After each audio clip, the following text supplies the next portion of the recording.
अस्सलाम वालेकुम। SM news के साथ मैं हूं मुकद्दर रजा। SM न्यूज़ स्टूडियो में खुशामदीद। खबरों का सिलसिला बढ़ाते हुए खबर शामिल करते हैं डस्का से।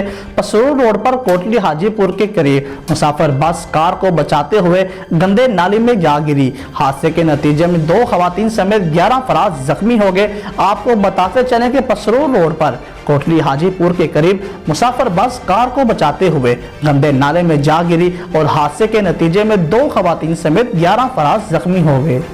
और यौम पाकिस्तान के मौके पर होने वाली परेड 23 मार्च की बजाय 25 मार्च को होगी।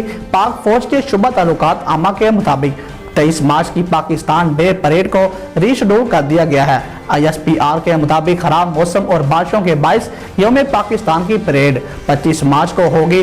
पाक फौज के शुबा ताल्लुकात आमा के मुताबिक यौम पाकिस्तान परेड तयशुदा प्रोग्राम के तहत 25 मार्च को होगी।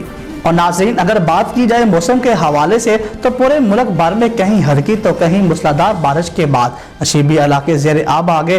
ऊपर कोहिस्तान में तेज बारिश से लैंड स्लाइडिंग हुई कि जिससे शाहरा करा करम हर किस्म की ट्रैफिक के लिए बंद हो गई है कि जिससे गाड़ियों की लंबी कतारें लग गई हैं। लाड़काना में तेज हवा और बारिशों के बायस मकान की छत गिरने से 2 बच्चों समेत 3 अफराद जहां बहक और 3 जख्मी हो गए। और इसके अलावा मरी, फैसलाबाद, सियालकोट, सरगोदा और बहावलपुर, बखर, जंग, टोबा टेक सिंह, हाफसाबाद और मियां चन्नू में तेज बारिशों का इम्कान है।